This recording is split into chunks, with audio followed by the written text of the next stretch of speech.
Isang mapagpalang umaga po sa ating lahat mga kaibigan, mga ka-anglers. Ayan, nandito na naman po ako di sa Glenmore Reservoir. O yan o. Medyo umaangat-angat na po yung tubig dito sa Glenmore. Yan.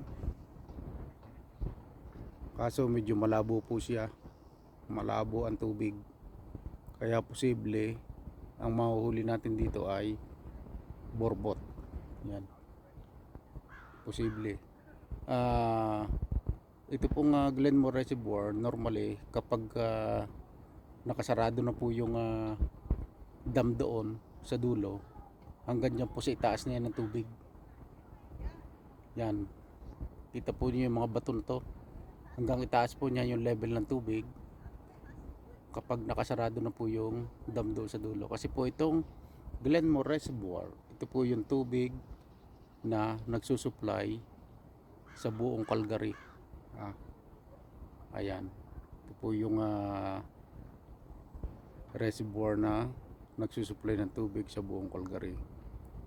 Yan nga po, pag ganitong may parating na malakas na ulan, ay binubuksan po nila doon para hindi po ito umapaw. Kasi po delikado kapag ito ay umapaw, baka po masira yung dam. Yan. Yan nga po, ito po yung ginagawang recreation ng ibang mahilig sumakay dyan sa ganyang kayak. Yan. At the same time, park na rin po ito. Marami po dito nga pwedeng pagpiknikan sa itaas niyan. At yung pagpipishing po, may enjoy po kayo sapagkat pwede rin po kayo mag-jogging dyan sa taas na yan. May daan po dyan. Tingnan po yung mga upuan na yan sa taas. Yan. Napakaganda po ng pasyalan ito. Pasyalan, mag-fishing, ibang mag-unwind, yan, tinatawag. Ayan, sana po makahuli ng pangulam. Ayan. Ang ganda po, makikita po niyo yung hangin. Yan.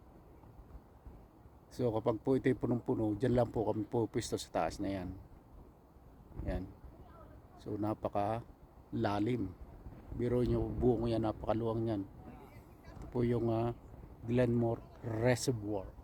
Dito po sa, matatagpuan po ito dito sa Calgary, Alberta, Canada. Ito po yung tinatawag na Glenmore Provincial Park. Yan. May taas po na yan.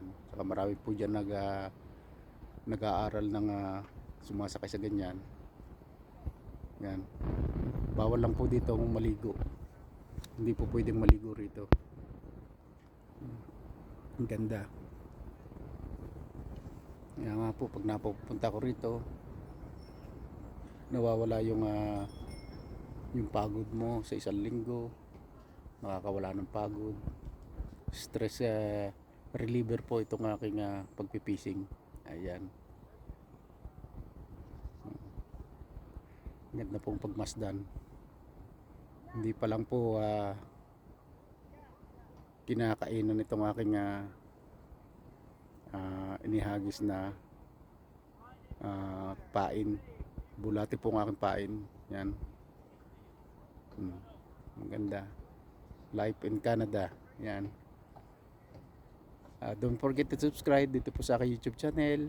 Kaya nga po ang pamagat po nito ay Cutie Vlogs ko kasi more on pet, yung aming pet dog po namin, yung aming sa akin channel, pinalitan ko po yung para po maging visible. Ayan.